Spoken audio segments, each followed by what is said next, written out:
প্রশ্ন তো এটাই থাকবে যে একজন পুলিশ আধিকারিক সাসপেন্ডেড হওয়ার পর এলাকাবাসী কার্যত খুশির হাওয়া বয়ে যাচ্ছে এবং এত অভিযোগ থাকা সত্ত্বেও আগের আমলে কোনো ব্যবস্থা নেওয়া হয়নি। তার মানে কি এইটা ধরে নিতে হবে যে তৎকালীন শাসক দলের স্বার্থ চরিতার্থ করা হতো বলে এতদিন পর্যন্ত ব্যবস্থা নেওয়া যায়নি, যেটা পালাবদলের পর মুখ্যমন্ত্রী নিচ্ছেন? না, আমি যতটুকু আইনের ছাত্র হিসেবে জানি যে কেউ যদি অফেন্স যদি করে থাকে তার একজন ইনভেস্টিগেশন টিম থাকে, তারা দেখবে, তারপরে একটা স্টেপস নেওয়া হয়।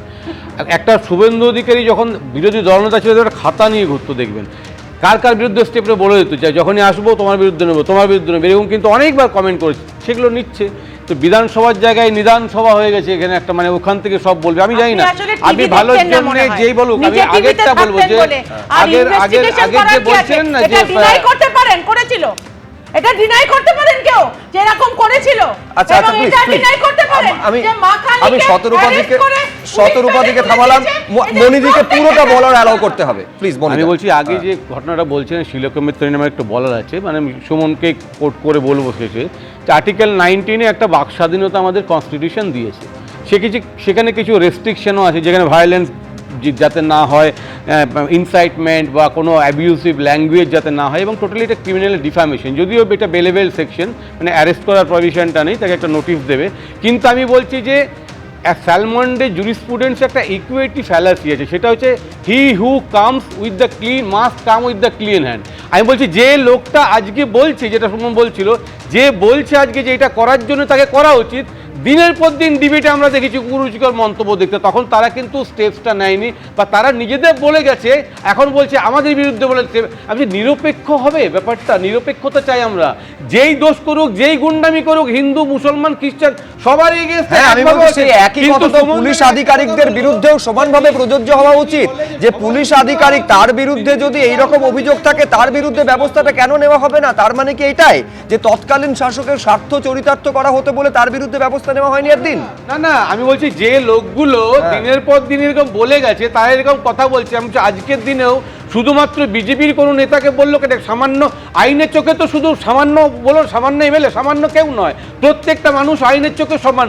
যাকেই এরকম বলা হবে তার বিরুদ্ধে স্টেপস নিতে হবে, সেটাই আমরা দেখতে চাই, নিরপেক্ষতা দেখতে চাই। শুধুমাত্র বিজেপির কাউকে কিছু বললে তখন অ্যারেস্টের জন্য ঝাঁপিয়ে পড়বে, আর অন্য আমি বলি যে কোনো সাধারণ মানুষের বিরুদ্ধেও যদি কেউ কিছু বলে তাহলে বলতে হবে। কিন্তু শুধুমাত্র রাহুল গান্ধীকে নিয়ে বলে গেল, কিন্তু যে বলো না যে সামান্য এমএলএ যদি কিছু করে, এমএলএটা সামান্য নয়, একটা সাধারণ মানুষও প্রধানমন্ত্রীকে কিন্তু আমি বলছি যে বিজেপির নেতাগুলো মমতা বন্দ্যোপাধ্যায়কে সারা এতদিন ধরে কুৎসিত মন্তব্য করে গেছে, তারা আবার বড় বড় কথা এসে টিভিতে বলবে যে কে অ্যারেস্ট করতে হবে। আজ কেয়া ঘোষ করেছে, কেয়া ঘোষ কত খারাপ খারাপ উক্তি করেছে বলুন তো ডিবেটে গিয়ে।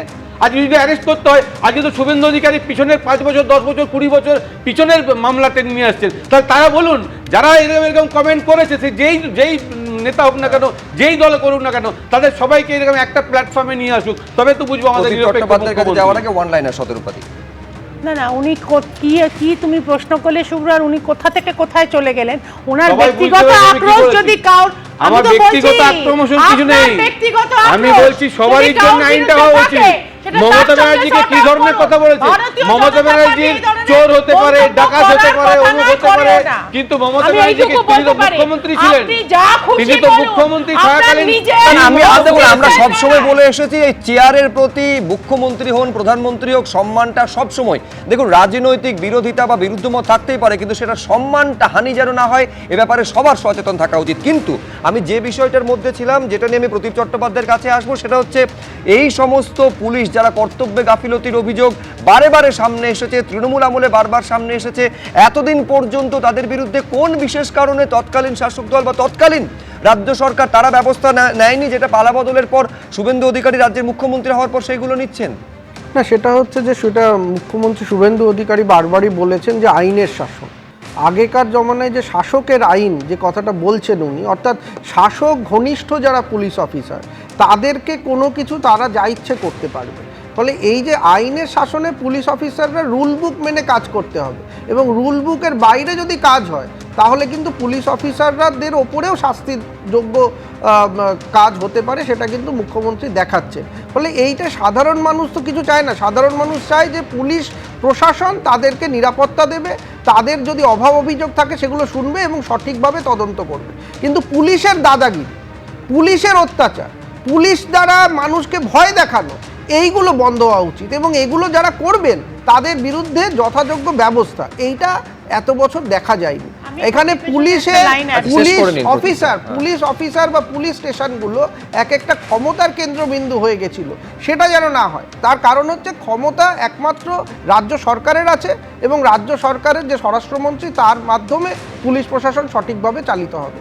আমি একটা কথা শুধু বলবো যে ওই কার্টুনটা যেটা নিয়ে এত হচ্ছে, যে পশ্চিমবঙ্গে আমরা দেখেছি গতবারের যিনি মুখ্যমন্ত্রী মানে এত বছর ছিলেন, তার আমলেও কিন্তু একটা কার্টুন কাণ্ড হয়েছিল, আপনাদের সবার মনে আছে, এবং সেই নিয়ে তদন্ত কোথায় গেছিল। ফলে আজকে শ্রীলেখা মিত্র যে কার্টুন নিয়ে এত তার বিরুদ্ধে অভিযোগ হচ্ছে, তদন্ত নিরপেক্ষ হওয়া উচিত, এবং যারা সেই কার্টুনটা নিয়ে ঘুরছিল, শ্রীলেখা মিত্র নিয়েছেন, তার বিরুদ্ধে অবশ্যই ব্যবস্থা নেওয়া হোক। কিন্তু কার্টুনটা কারা নিয়ে ঘুরছিল, আমি বারবার বলছি, এর আগেও বললাম যে এই গতকালের যে আন্দোলন, সেটা কিন্তু যদি সিজেপির আন্দোলন নয় তাহলে ধর্মেন্দ্র প্রধানের বিরুদ্ধে ছিল। সেখানে প্রধানমন্ত্রীকে কার্টুন বানিয়ে, আমি বলছি এটা মেলাইন করার চেষ্টা হচ্ছে, ভারতীয় সরকার ভারতীয় রাষ্ট্রকে মেলাইন করার চেষ্টা, তার একটা প্রতিফলন হচ্ছে ওই কার্টুন। ফলে এইটা যেটা সুমনদাও বললেন, একটা রাজনৈতিক সংস্কৃতি আমাদের আছে, সেই সংস্কৃতিতে সবাইকেই শিষ্টাচার বজায় রাখতে হবে। তার কারণ আজকে এই কার্টুন কাণ্ডগুলো রাজনৈতিক সংস্কৃতির ফসল না, কিন্তু আমি বলছি কার্টুন কাণ্ড নিঃসন্দেহে রাজনৈতিক সংস্কৃতি নিয়ে বা রাজনৈতিক ব্যক্তিত্বদের নিয়ে কার্টুন এই দেশে বহুবার হয়েছে, কিন্তু আমি আবার বলছি, সেটা হচ্ছে শালীনতার মাত্রা যদি ছাড়িয়ে যায়, সেটা যদি মর্যাদার যে সীমারেখা সেটা যদি ছাড়িয়ে যায়, সেটা কোনোখানে গ্রহণযোগ্য নয়। যারা এটা করছে তাদের অবশ্যই তাদের বিরুদ্ধে ব্যবস্থা তো বটে, তাদের অনেক বেশি সতর্ক থাকা উচিত। এবিপি আনন্দ, এগিয়ে থাকে, এগিয়ে রাখে।